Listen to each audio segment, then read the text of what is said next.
webinar, we have joined hand with Taxman. And I'm glad that there are so many participants who have joined today through Taxman who may not be members of the chamber. So I need to introduce you to the chamber. Chamber is one of the oldest establishments of our country in the professional field of taxation. Established in 1926, Chamber is 98 years old organization, non-profit making organization in the core area of tax, accounting and legal aspects. The vision is to be a powerhouse of the knowledge in the field of fiscal laws in the global economy. Chamber has more than 3,500 members across India who are chartered accountants, advocates, company secretaries, and tax practitioners. One can become member either as life member, ordinary member, associate member, and student member. Chamber contributes to the development of law and profession through various seminars, webinars, study circles in the field of direct tax, indirect tax, international taxation like RRCs, workshops, and other things. Friends, I would suggest that since you all are students of international taxation, Chamber is having its own separate committee where today Kirit Bhai is chairman, which is looking after international taxation. The dedicated committee takes care of various course relating to various subjects relating to international taxation. Recently, we had wonderful FEMA RRC at Ahmedabad, Gandhinagar. In June, in the month of June, we are also coming up with international tax RRC. Details will be announced soon for that. So every year, Chamber is taking care of various fields in the direct tax. There will be a direct tax RRC coming up at Agra. Many of you would have enrolled also or would have seen the announcement also. So I invite you to become part of the chamber. The another reason is soon chamber is reaching its 100th year. We are going to have centenary celebration soon. And our today's speaker, Anish Bhai, is chairman of the centenary committee of the chamber, centenary celebrations committee, especially formed to take care of the centenary year activities where chamber is going to mark its year with so many educational activities. So I request you, all of you, or rather appeal to all of you to take advantage and benefit of the chamber. Chamber has joined hands with the taxman. The another purpose is that we together spread the education in such a manner that it reaches to the large spread members across the country. Friends, so without taking much of the time between you and the speaker, I hand over the proceedings back to Kirit Bhai. Over to you, Kirit Bhai. Thank you all. Yeah, thank you, Vijay Bhai, for sharing the information about the chamber. Yeah. So I request Shabir to give a formal introduction of Anish Bhai. Thank you, Kirit Bhai. Thank you, Vijay Bhai, for that introduction to C2C. Thank you, Taxman, for organizing this event. Good evening, friends, to everyone who has joined this program. I have the pleasure to introduce Anish Thakkar. And before any formal introduction, let me tell you that Anish is my ex-boss, a very dear friend, an outstanding human being, a very good singer, and one of the most excellent professional in the field of corporate and international tax. So Anish, bhai, sincere thanks for taking out time of your busy schedule and sharing your knowledge with all of us. By way of formal introduction to Anish, Anish is a chartered accountant, a fellow member of the Institute of Chartered Accountants of India, and he is also a law graduate from the Mumbai University. He has more than 3 decades of experience in the field of corporate taxation and international taxation. Currently, he is a partner in SRBC and Associates LLP and forming part of their corporate tax, international tax advisory and litigation practice. As Vijay mentioned, he was the past president of the Chamber of Tax Consultants in the year 2021, perhaps the only and the last virtual president, because that being a COVID year.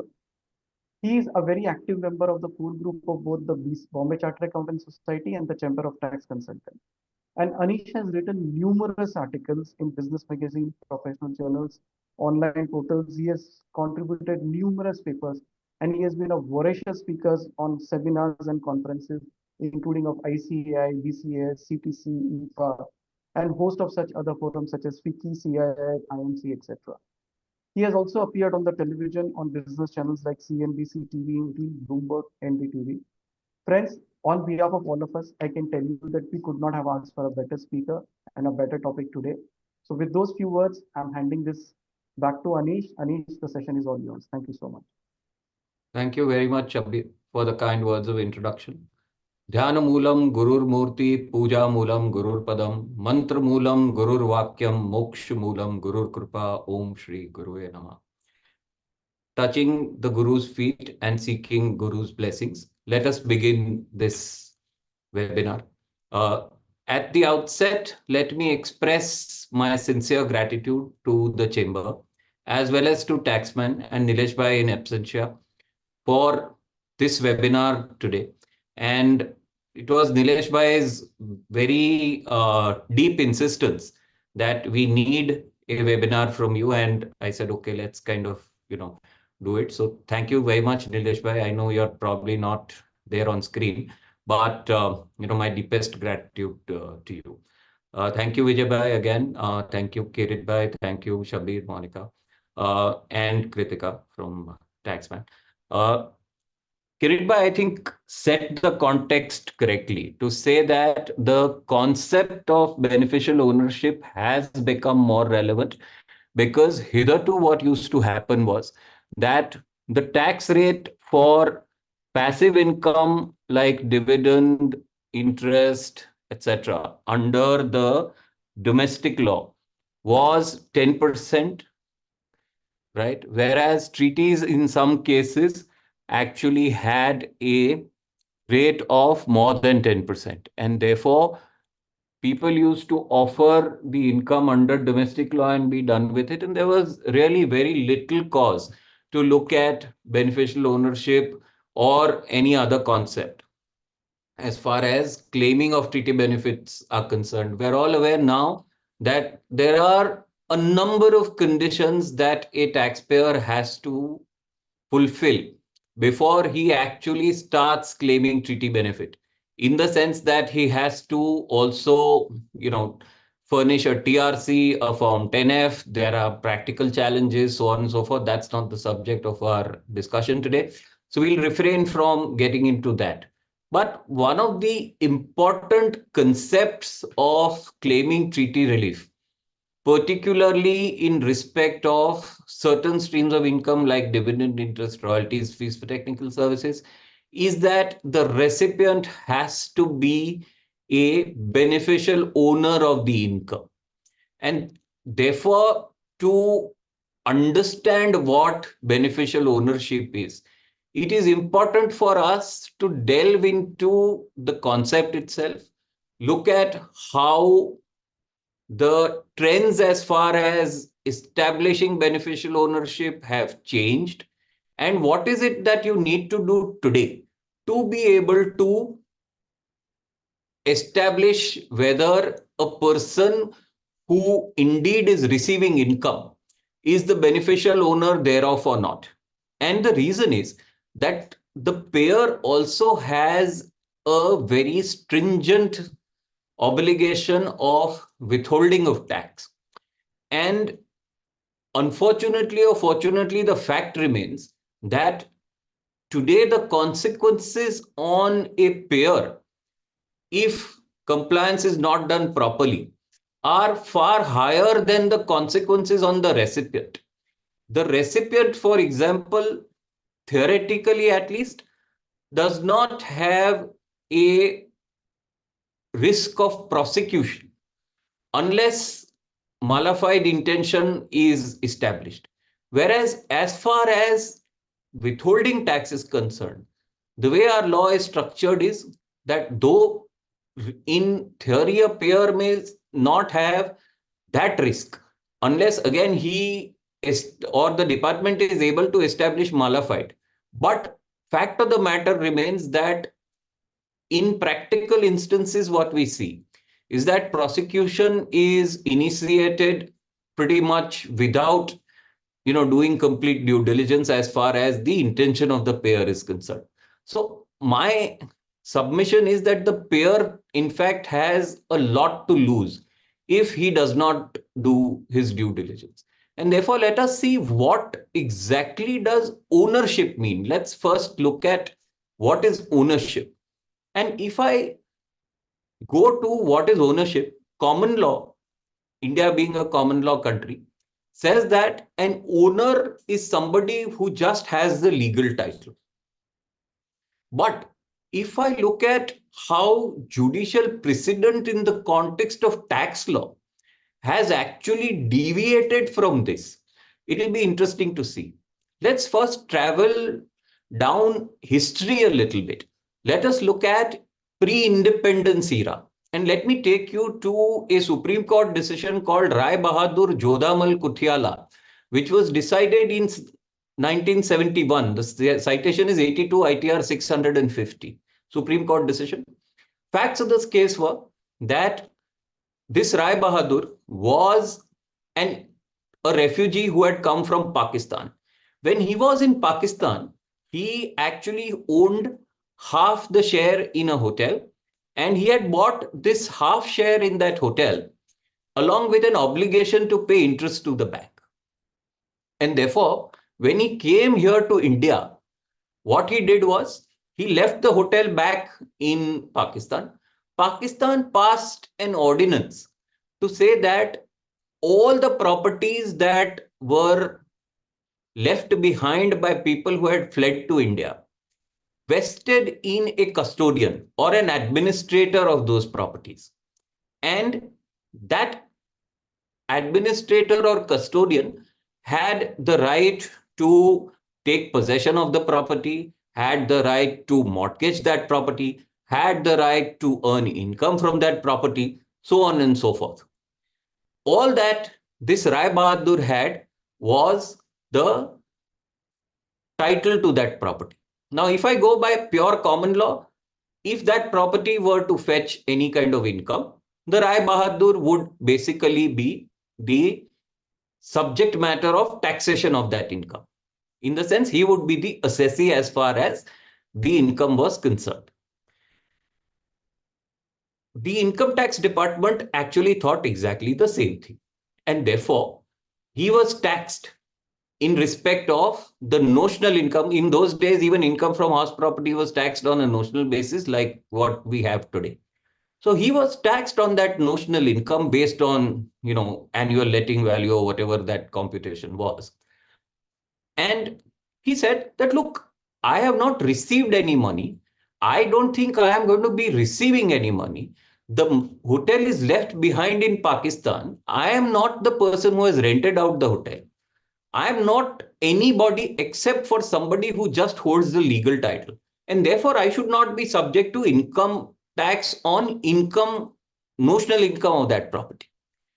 And this matter went up right up to the Supreme Court. And it is very interesting in terms of what the Supreme Court held. Supreme Court held, yes, India understands ownership by way of having legal title. But we have to look at this in a very practical manner to say that everybody who has left Pakistan, if he starts paying tax on the notional income or even the real income there without receiving even a single paisa, then it would be an incongruous and an iniquitous situation.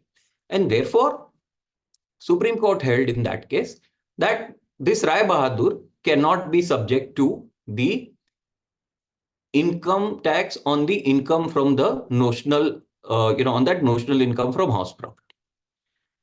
This set the tone for various high courts to actually hold, whether it was the legal owner or what we call as the equitable owner, to be taxed in respect of the income. And there was between 1971 and 1997 a very clear division of opinions amongst high courts in India.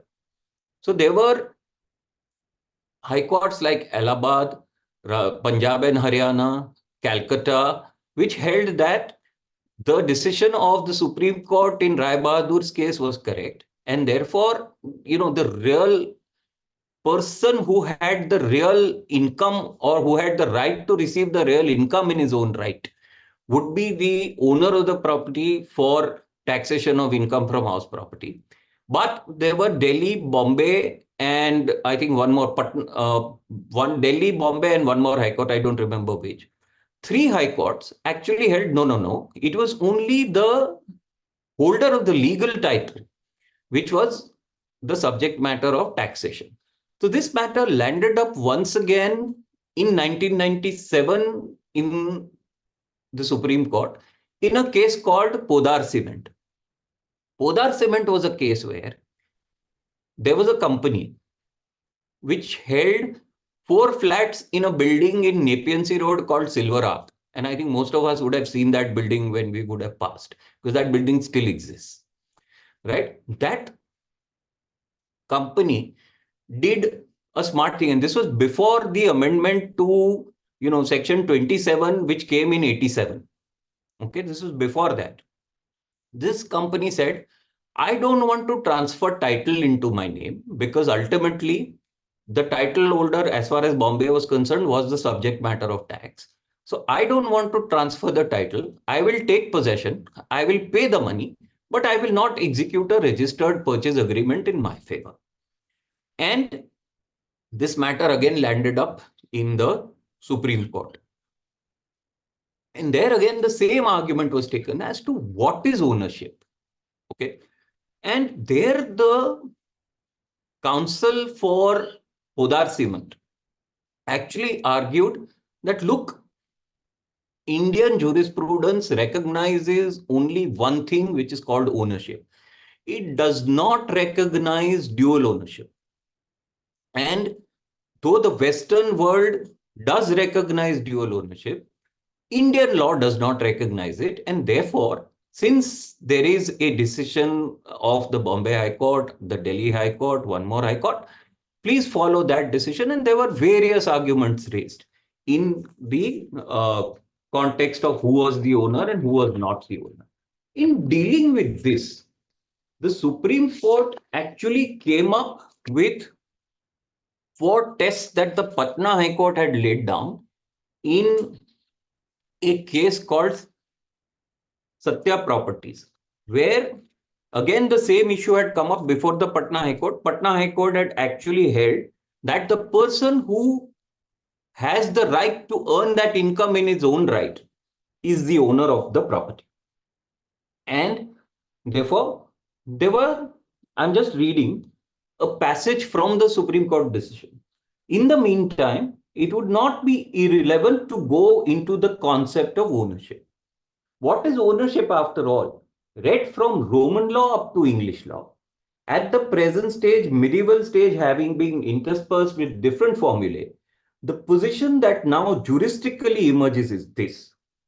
The full rights of ownership are recognized as the power of enjoyment, i.e., the determination of the use to which the rest, i.e., the property, is to be put, the power up to deal with the produce as he pleases, the power to destroy. That's the first test.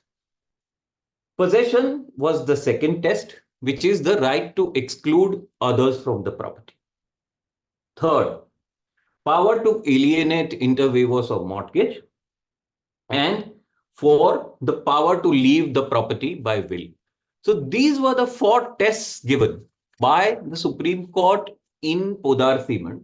And it again held that the person who has all of these rights will be the person who will be considered as the owner. And the words that were used was that somebody who just holds the bare husk of legal title can never be considered as the owner, right? And then there were, this is a very interesting decision. One must read. There are various commentaries, etc., which are quoted, English decisions which are quoted. But the sum and substance of what the Supreme Court held is that somebody who has the right to deal with income or property is the owner. Same principle was followed by Supreme Court for the purpose of depreciation in Mysore Minerals 239 ITR. So more or less, the Indian jurisprudence actually understands 2 kinds of ownership, and this is available in the Podar Cement's decision, that there is something called legal ownership, where you hold the title.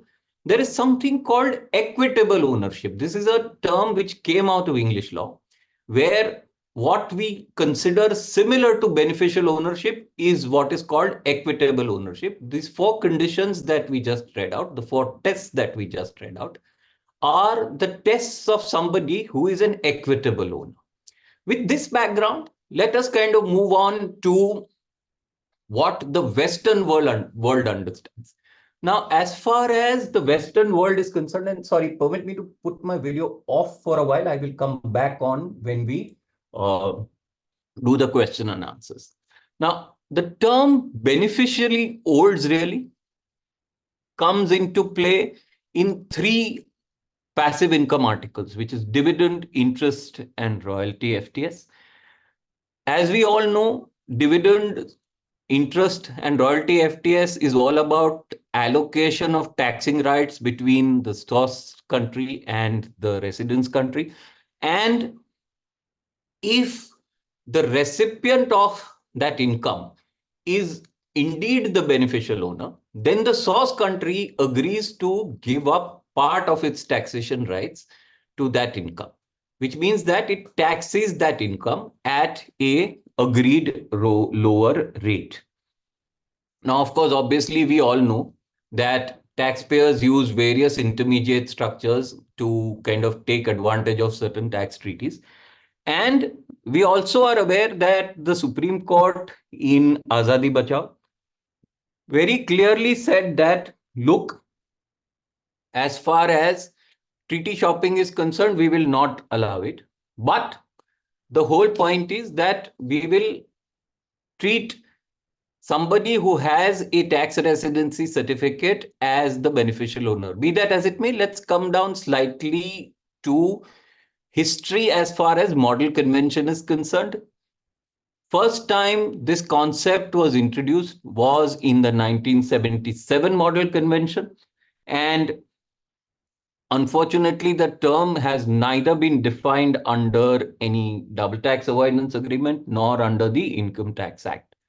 But some dictionary meanings, Black's Law Dictionary says one who is recognized in equity as the owner or something because use and title belong to that person, even though legal title may belong to somebody else, one for whom the property is held in trust.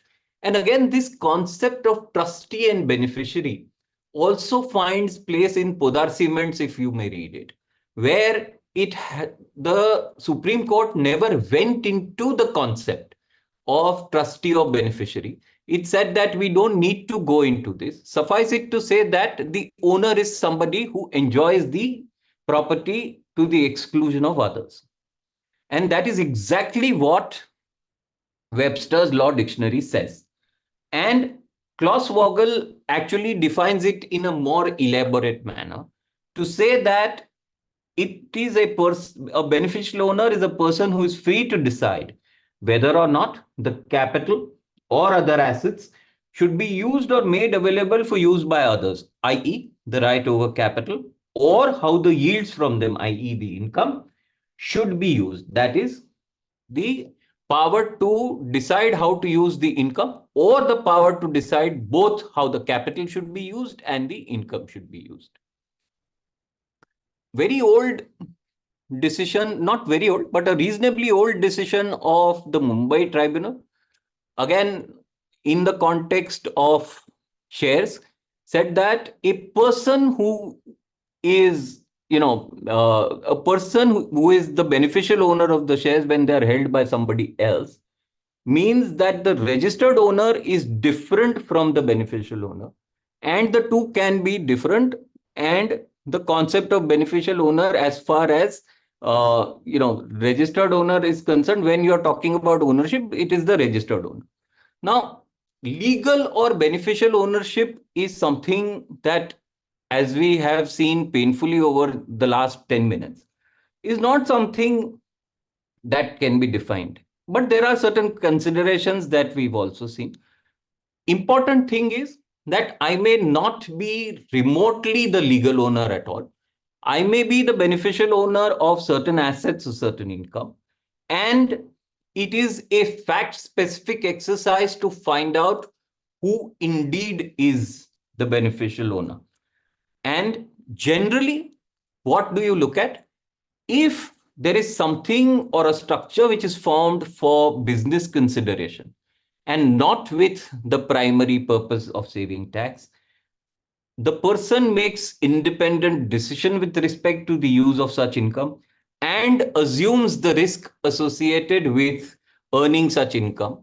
And therefore, the PURC or the PERC test was introduced. 4 tests again: possession, user, risk, and control. So to the 4 tests that Podar Cement actually talked about, one more element of assumption of risk was introduced as far as beneficial ownership is concerned.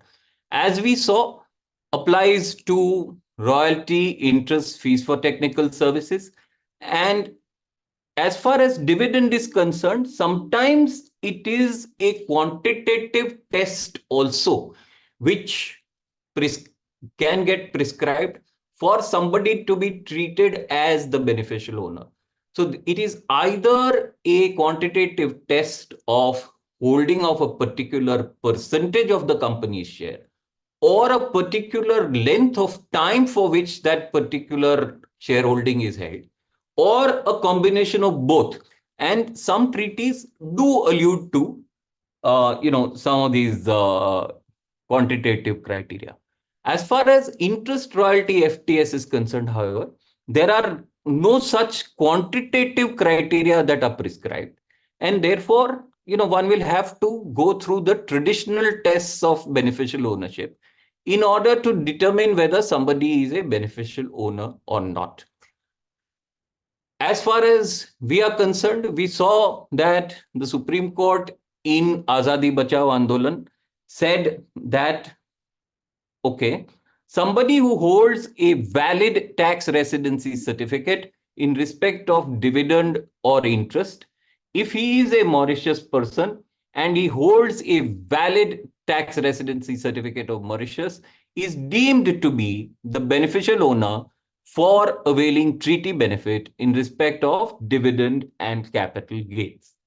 And therefore, a valid TRC was one of the preconditions that the Supreme Court laid down. Of course, this again was not always followed. And let's not look at Abdul Razak Memon, let's not even look at Universal Music, or let's not look at all the other decisions. Let's look at what Vodafone, ultimately said. Vodafone said very clearly that if a fraud is detected by the court, then a corporate wheel can definitely be pierced. A corporate structure can be pierced because fraud will unravel everything, even a statutory provision, if that provision becomes a stumbling block, cannot be used as a defense against fraud. And therefore, a TRC certificate, though it can be accepted as conclusive evidence for accepting the status of resident as well as beneficial ownership of applying the tax treaty, it can be ignored if the treaty is abused or for the fraudulent purpose of evasion of tax. So this set the cat amongst the pigeon to say that what is it? And today, we also have additional conditions under the MLI as far as the principal purpose test or a simplified LOB is concerned. Now, of course, certain minimum standards were proposed under MLI, and all of this is probably somebody knows. But there was a very clear expression of intent that the treaty is for the purpose of elimination of double taxation, and it cannot and does not intend to create any opportunity for double non-taxation or reduce taxation through tax evasion or avoidance, including treaty shopping. And therefore, the measures that were suggested by the G20 and OECD were principal purpose test, a combination of principal purpose test and a simplified LOB, or a detailed LOB, which then could be supplemented by an implementation mechanism which could deal with conduit financing arrangement. And believe me, this third one is the most difficult to implement, because, and it has not probably, to the best of my understanding, been implemented also, because to trace the flow of money through myriad different bank accounts is not a job for the faint-hearted. So again, if I look at, what was the intent, there are 3 articles of the MLI which typically dealt with the intent to avoid double non-taxation. First, of course, Article 6 of the MLI, where a statement of purpose was made mandatory as far as every treaty is concerned in the preamble, to say that it is only an agreement to present an opportunity for evasion of double taxation without creating any opportunity for double non-taxation or reduced taxation through evasion or avoidance. And therefore, any transaction which would be carried out to evade tax, even though there is no express prohibition in the articles of the treaty, will now have to be tested in the line of this principal purpose. And this is again more stringent than our GAR. I think again everybody knows that. So for the benefit of everybody, I'm not reproducing this, where GAR only says the principal purpose or the main purpose has to be the avoidance of tax, whereas as far as the PPT is concerned, it has to be one of the main purposes, albeit a main purpose certainly. And again, to implement this action plan, minimum standards which were proposed were, I think, a PPT. We kind of went into this. Okay. As per Article 6(4) of the MLI, a country could make a reservation on the applicability of paragraph 1 on any of the treaties provided. Therefore, if the preamble already contains a language which says that there is a broader intention to execute a treaty, that should be okay. And India has not made any specific reservation to this point. There's another article, Article 7 of the MLI, which deals with the prevention of treaty abuse. And it says that as a minimum standard, the signatory should either have all of this. And the PPT is proposed under Article 7(1) to 7(5) of the MLI. And as we saw, that one of the principal purposes has been explained by OECD in the 2015 final report on BEPS Action Plan 6 as obtaining a benefit under a tax convention need not be the sole or dominant purpose of a particular arrangement or a transaction. It is sufficient that at least one of the principal purposes is this. So therefore, if one of the principal purposes is to obtain a treaty benefit, then there may be another equally dominant purpose, but the treaty benefit will still be denied. To the contrary, if obtaining treaty benefit was not a principal consideration, the benefit would be denied, especially in a scenario where the arrangement is inextricably linked to a core commercial activity. Article 7(4) again says that in case there is a denial of treaty benefit by the invocation of the principal purpose test rule, then the taxpayer can approach the competent authority who will review the decision taken and decide accordingly. So you can approach the application of the PPT and under MAP. If, of course, such adjudication is made by the resident or the other contracting state, the CA of the competent authority of the country denying the benefit would hold consultations before rejecting that request. right? And of course, there's simplified limitation of benefit. We need not go into this. Again, suffice it to say that Article 8 also, which deals with dividend transfer transactions, again, somewhere deals with this. So if to just see how this minimum holding period of 365 days, which we were talking about as far as MLI is concerned, is dealt with. Take an example of India, Portugal, where there is a 2-year holding period. And India has made a reservation against the application of the provision of the article in respect of India-Portugal Treaty because instead of 365 days, 2-year period is prescribed.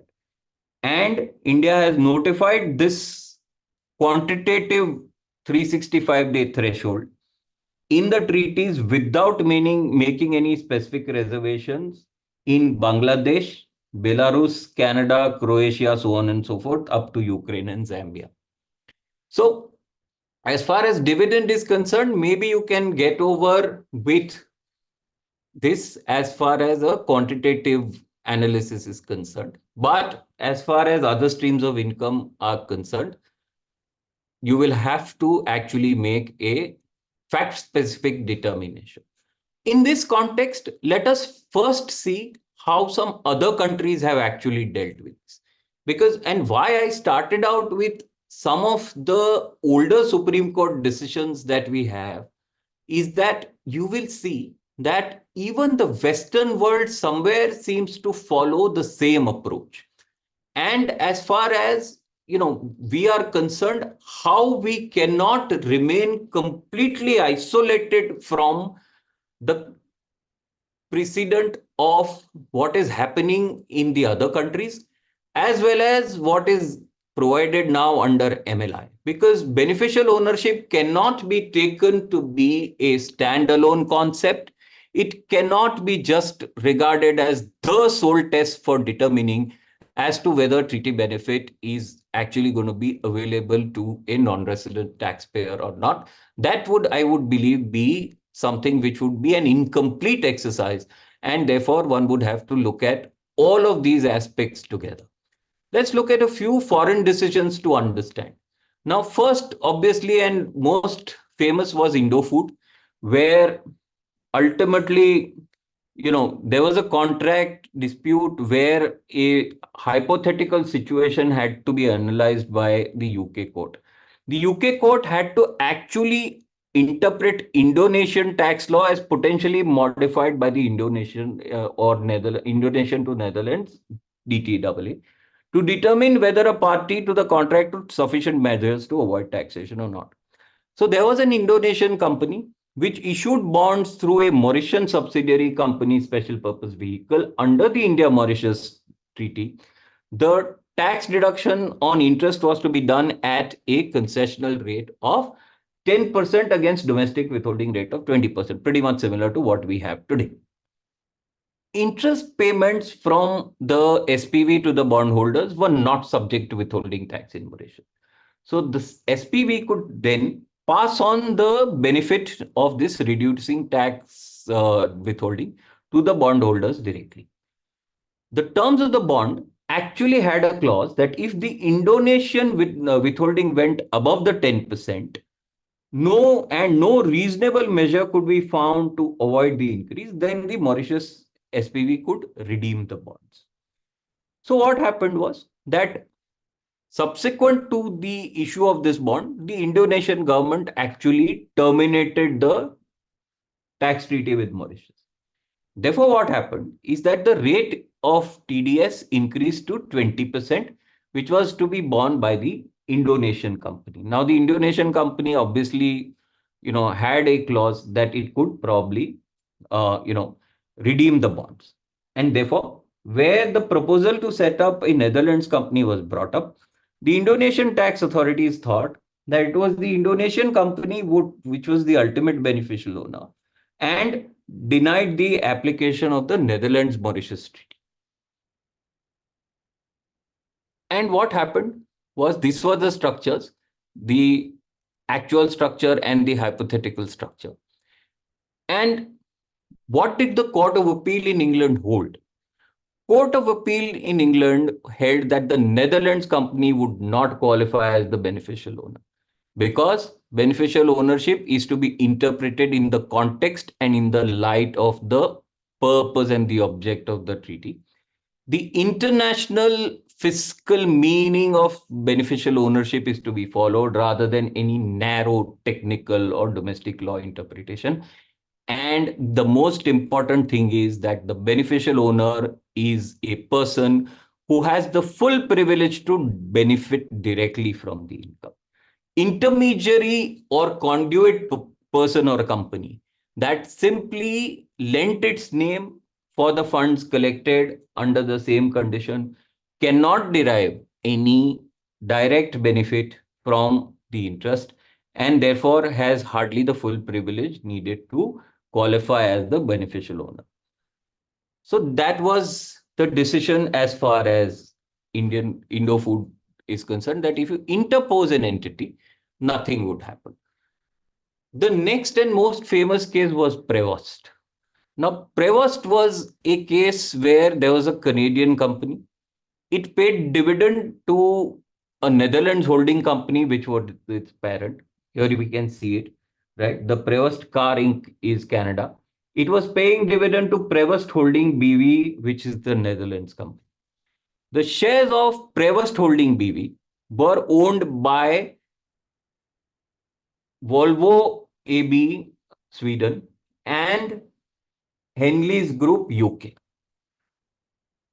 The Canadian company deducted tax on the dividend paid as per the Canada-Netherlands Treaty at 5%. Canadian tax authority said, nothing doing, this Prevost Holding BV is only a intermediary and therefore denied the benefit of the 5% withholding tax. They said that ultimately, if you distribute to Sweden or to UK, the rates are 10% and 15%, and therefore you have to deduct tax at 10% or 15% and not at 5%. Now, when this matter went to the Court of Appeal, it was held that this Prevost Holding BV was indeed the beneficial owner because the person who receives the dividend for his or her own use, enjoyment, and assumes the risk and control of the dividend he or she received. So ultimately, again, it is the perk test. Ultimately, are you somebody who is in possession of that income? Are you somebody who has a right to use the income? Are you somebody who is assuming the risk as far as that income is concerned or not? And are you somebody who has control over when to distribute that income?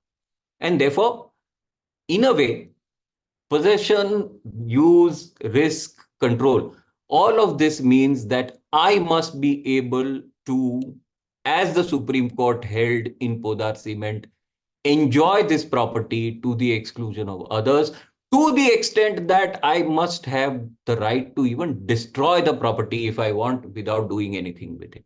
If that is what it is, then yes, I am the beneficial owner. So if I receive 1 lakh rupees from somebody, I am the beneficial owner if I am able to do whatever I want. I may stand at the door of my office or at the door of any big railway station and start distributing 100 rupees notes to everybody who passes by and nobody can do a thing about it. That is what beneficial ownership is. And of course, the question of piercing the corporate veil cannot happen unless that corporation is a conduit for some other person and has absolutely no discretion at all as far as the use and application of funds are concerned. So merely because there is an intermediate holding company put into a structure does not by itself mean that that company is not the beneficial owner. There are several other things. We'll see a couple of more recent decisions where in one case, the intermediate holding company was held to be a beneficial owner, whereas in some other case, it was not. And what were the key kind of differences? So let's go to the next situation. where Velcro, again, Velcro, let me not take all of you through. Let me take you to this Korean case because it is very interesting again. There was a company, CJENM company. It concluded a license agreement with Viacom International Hungary. Okay. As far as certain entertainment program distribution was concerned. Now, as far as the Korea-Hungary Treaty was concerned, there was no withholding tax to be done in case of royalty. The royalty was taxable only and only in Hungary. Hungarian company actually was an interposed company between the Korean company and a Dutch company, which had previously licensed the right to the Korean entertainment company. Now, Korea, please remember, as far as being aggressive in, as far as the tax office is concerned, is one level above India. So, Korean authorities deemed that this Hungarian company is only a conduit. It was established for the purpose of tax avoidance, and the de facto individual owner was the Netherlands company and not the Korean company. And it applied the Netherlands Treaty rather than the Korea-Hungary Treaty. Remember, in India, what happens? In India, the tax authorities stop short at saying that the company receiving the income is not the beneficial owner. They do not grant treaty benefit to the company. They do not go to the next step to say who indeed is the beneficial owner and go on to tax that person. But Korea being Korea, they applied the Korea-Netherlands Treaty rather than the Korea-Hungary Treaty. High Court ruled in favor of the tax authorities and held that the Hungarian company was a mere conduit. Now, when it went to the Supreme Court, the Supreme Court reversed the High Court decisions on only one ground, that just because there is a benefit that somebody is claiming under a tax treaty does not per se mean that that person is not the beneficial owner. What that entity needs to, however, prove is that that particular entity is engaged in genuine business activities in line with the entity's business purpose. And therefore, translating all of this into Mauritius type cases, we need to look at what exactly the Mauritian entity is doing.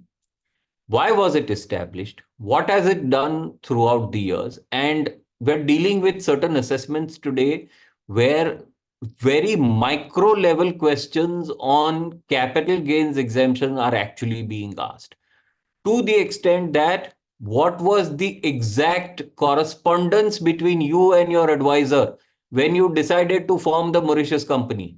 When was your Mauritius company formed with regard to the transaction in question? Was it formed much before? Was it formed just at the time? Was it formed just after? When you decided to sell the shares or buy the shares, who did you engage?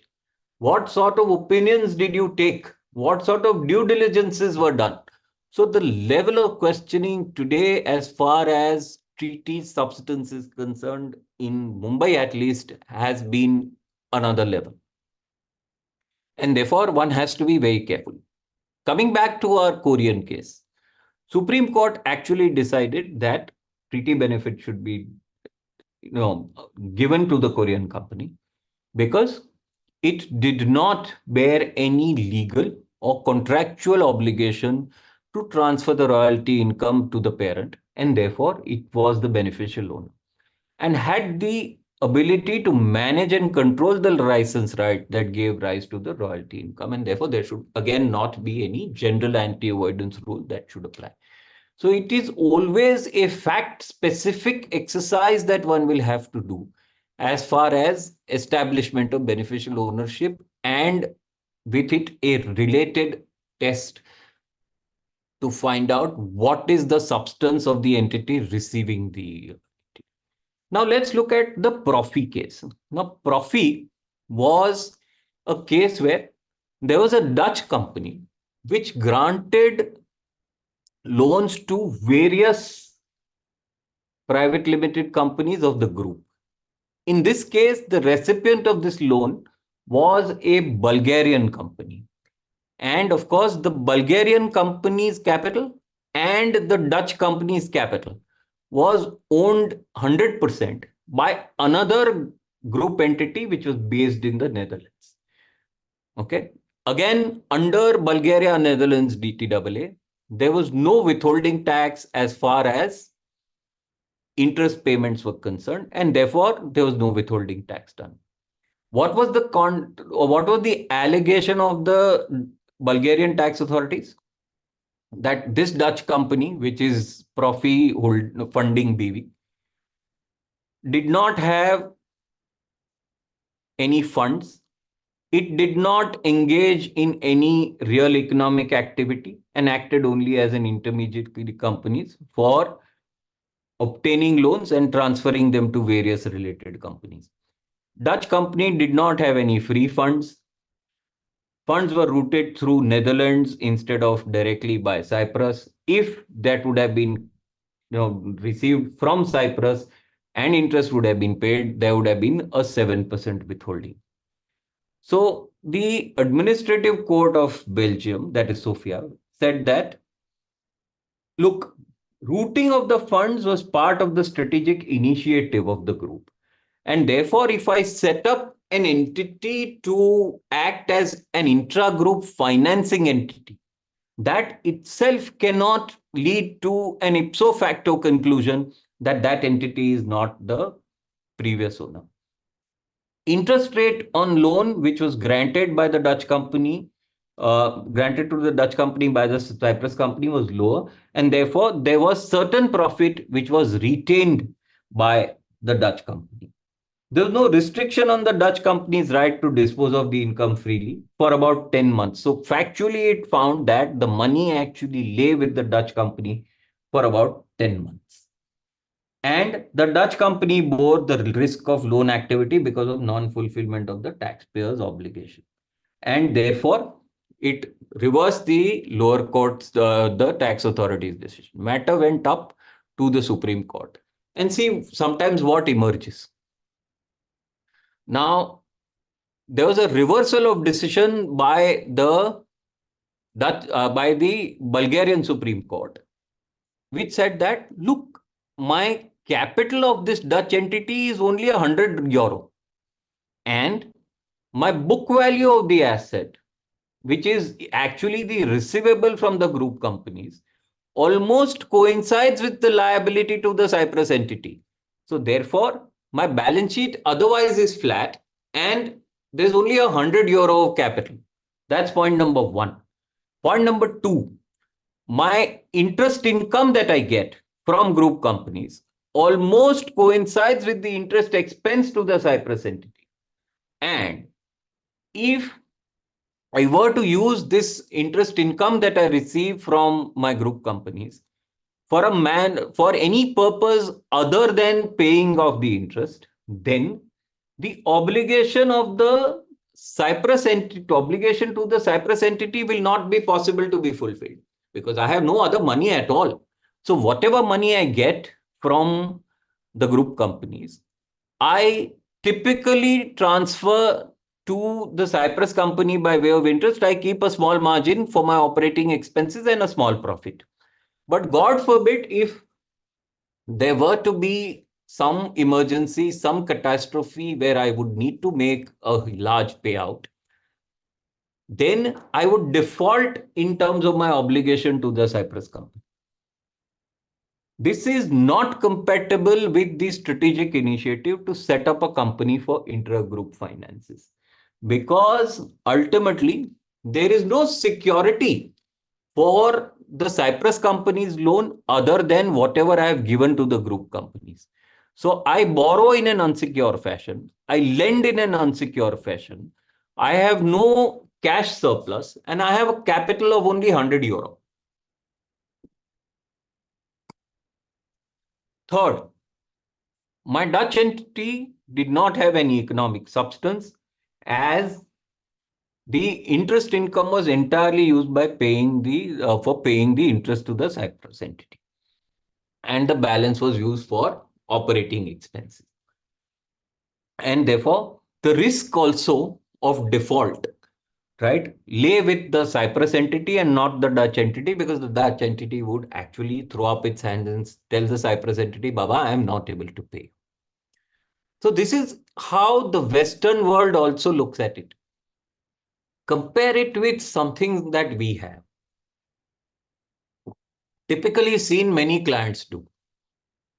Fact patterns will not be very dissimilar in many cases, because at the time when certain structures were set up, one would have probably very similar fact patterns. And therefore, one has to be aware as to what the world in general is also coming towards as far as beneficial ownership is concerned, rather than taking a very bookish way of looking at it to say that under contract, who has really the power? If under contract, this Bulgarian entity indeed did have the power, it had to demonstrate the same by actual conduct. If actual conduct is proving something completely to the contrary, then one would believe that, this would be something which would raise questions, rightly so, and we don't know what the court will do. In case of CBS, again, it's the same thing. It's a Bulgaria-Netherlands structure, only in case of, except for that it is not a case for interest income, it is a case for royalty for television licenses.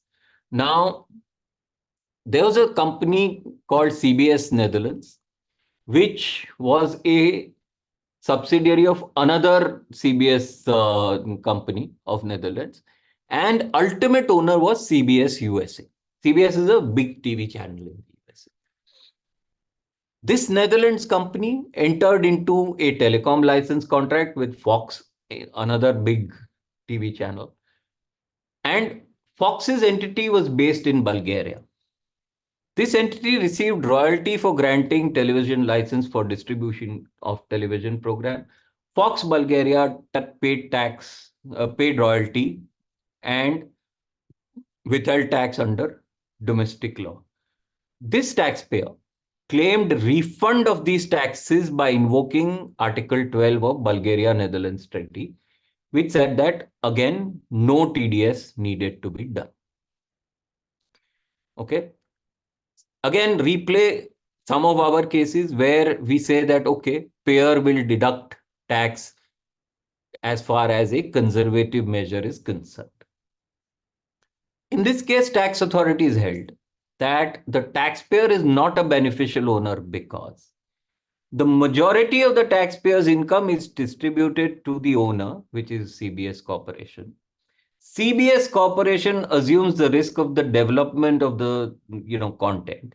If the market risk is borne equally by CBS and the taxpayer, and the only risk that the taxpayer takes is the currency, operational, and the credit risk, which in turn are not directly related to the development activity. Administrative Court, which is Sofia High Court, it reversed the view taken by the tax authority and allowed the appeal. Supreme Court again said that, look, unlike in the other case of interest, this Bulgarian entity is the beneficial owner. And why?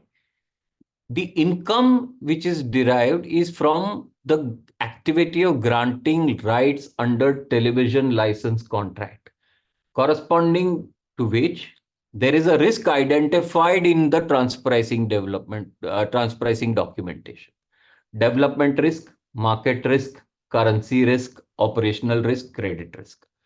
Neither the taxpayer nor the tax authorities actually alleged that the taxpayer created the rights, right?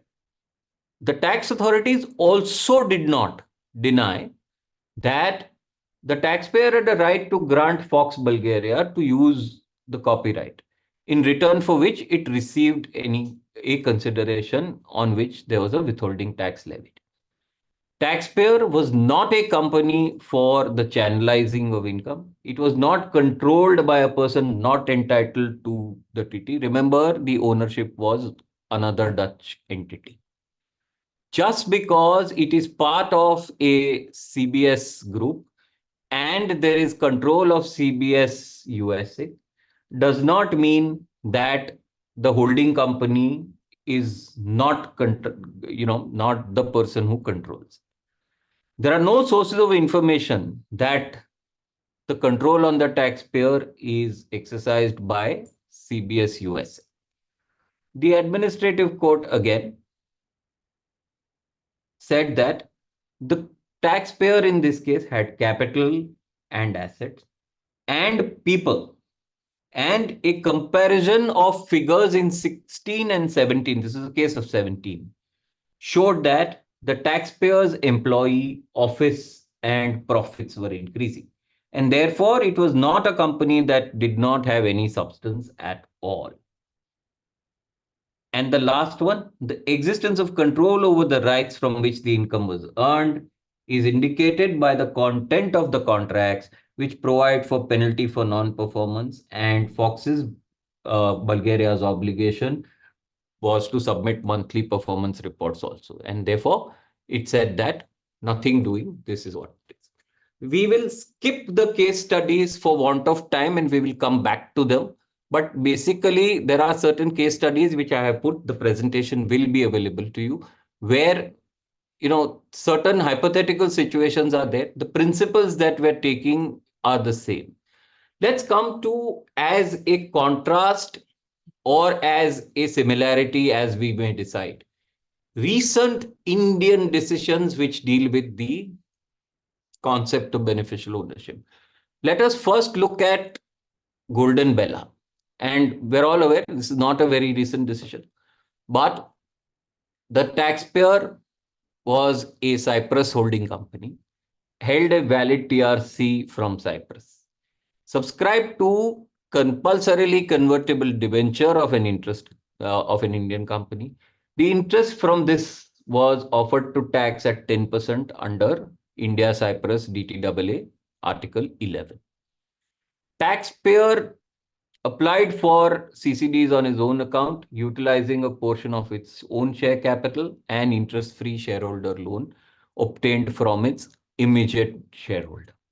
So I was a special purpose vehicle. I subscribed to CCDs and I got funded by my holding company.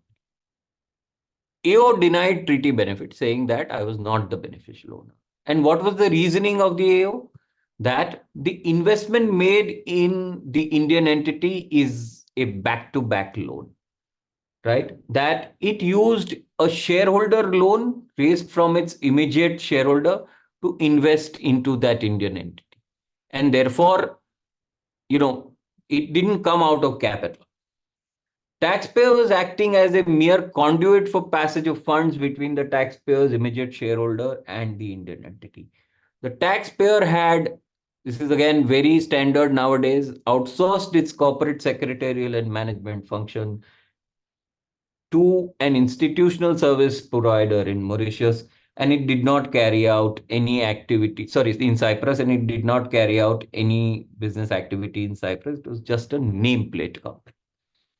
And last, it did not exercise any dominion or control over the CCDs, as most of the companies incorporated in Cyprus and other tax havens did not have any independent employees, qualified office, qualified employees. Nobody took the decision. Typically, you would have a case where you would always have some shareholder representative needing to give at least a sign off on the decision to actually invest. Now, what the tribunal said? Tribunal said that, look, ultimately, there is no finding that this income is not received for its exclusive benefit of golden bella, right?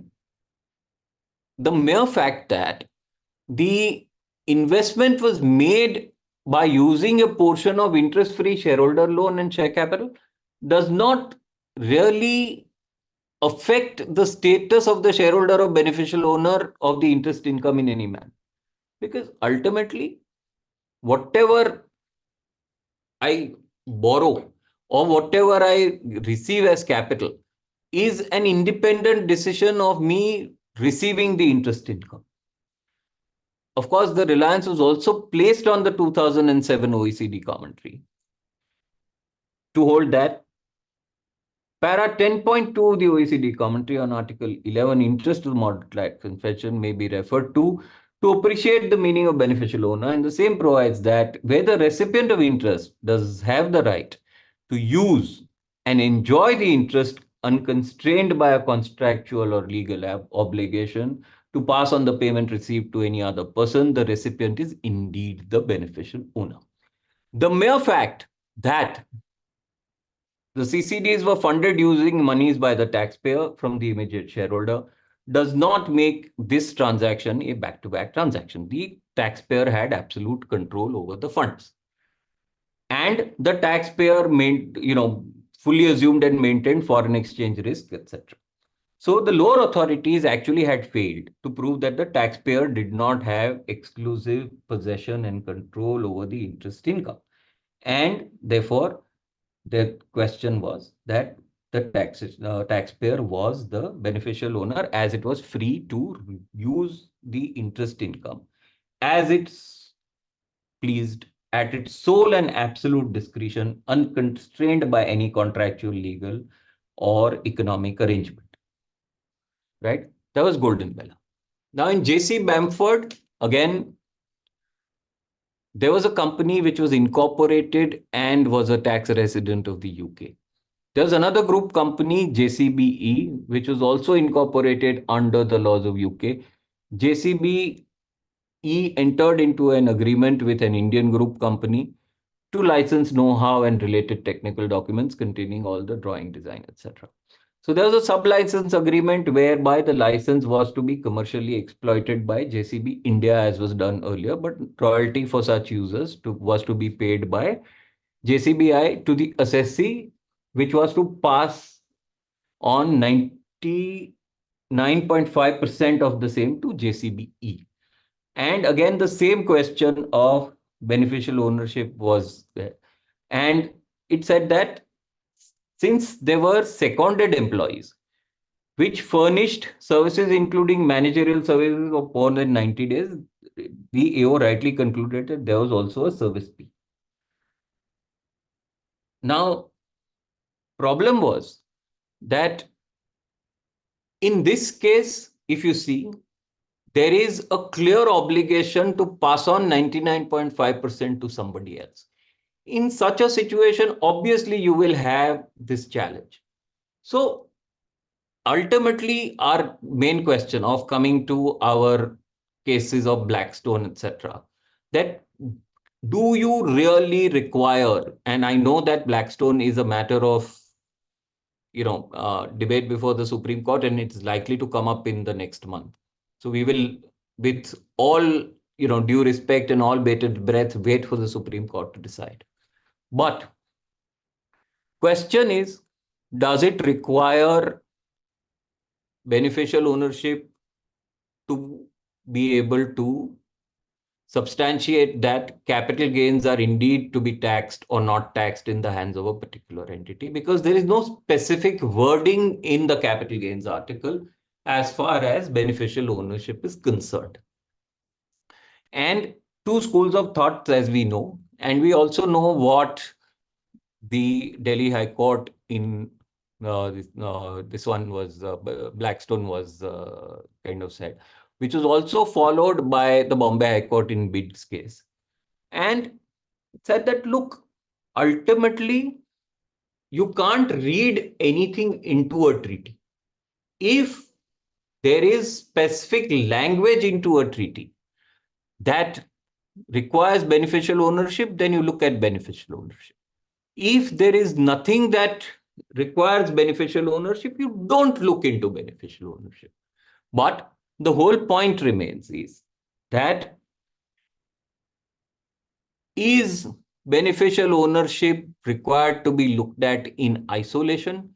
Do I look at it in a very bookish manner?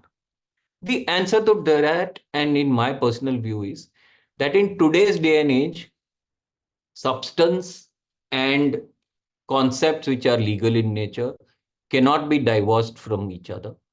And therefore, I would think that when one looks at treaty eligibility today, one would also have to look at what is the substance of the recipient entity.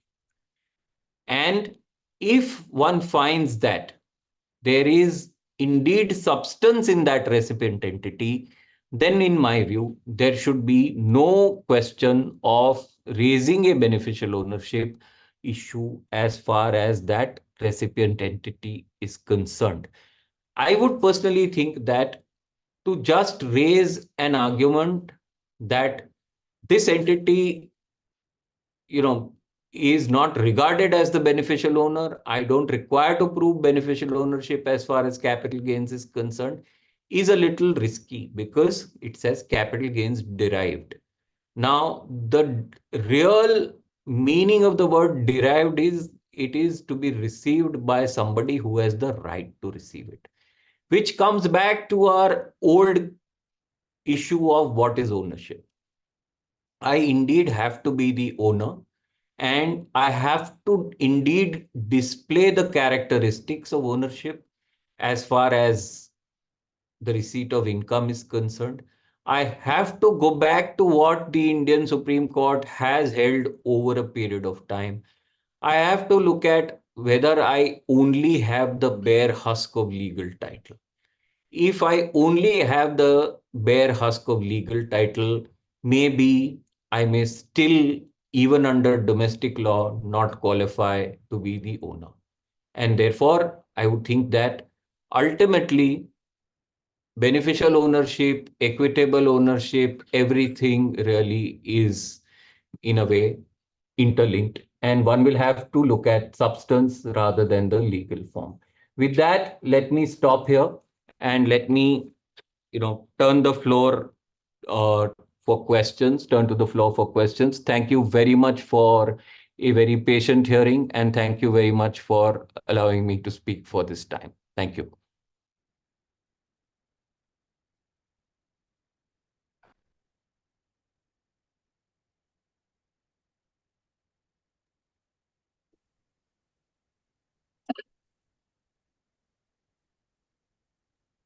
Hello. May I request participants to pose any questions that you may have? I can see only one question in the Q&A, and Anish bhai, I will read it out for you. So there is a question that how the concept of beneficial ownership would be helpful once Pillar 2 is finalized, as we understand that STTR would override all other things. Whether this concept would continue for claiming beneficial ownership, or will it be disregarded? So ultimately, if Pillar 2 is implemented in its true sense, right, and there is still significant distance to go there, then I would think that there would be no incentive for somebody to do any kind of tax shopping or treaty shopping. And therefore, yes, as far as the correct implementation of Pillar 2 is concerned, may probably give this controversy a little bit of rest.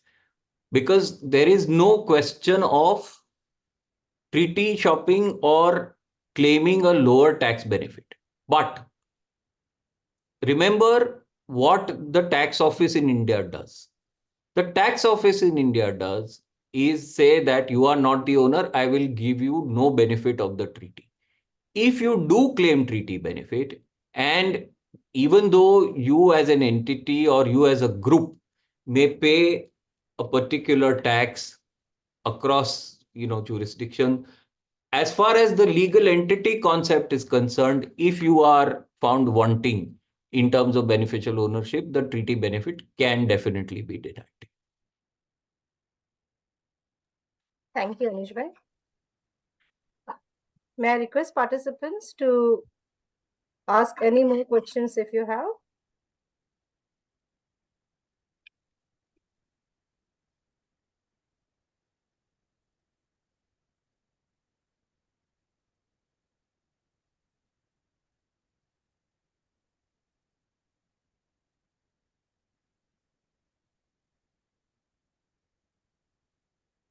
I don't think we have any more questions. So, Vijay bhai, Shabir, should I go ahead with the pleasant task of providing a vote of thanks?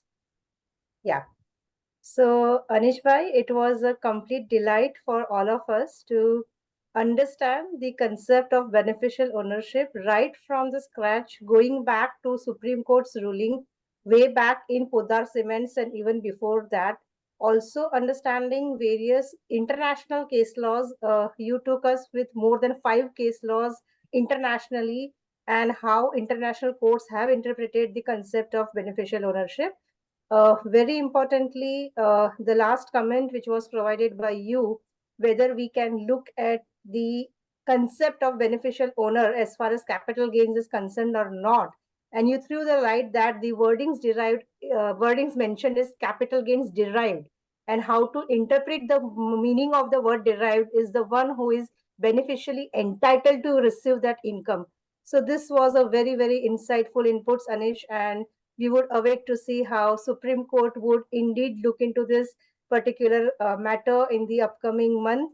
And this was an absolute delight for all of us to hear the concept of beneficial ownership. You also dealt with various practical aspects of how assessments are going on, and all of us are facing the assessment challenges, especially in case of private equity clients, in case of funds, whenever there is capital gains transaction and dividend kind of passive income has been claimed in the beneficial provisions of the treaty.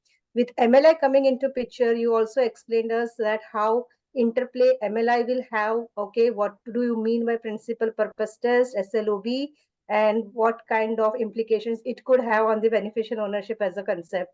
So Anish bhai, with the limited time which was given to you, you have done full justice, and we are very, very thankful to you. So on behalf of Taxman and on behalf of CTC, I would like to present a very, very well-deserved vote of thanks to you. Thank you. Thank you very much.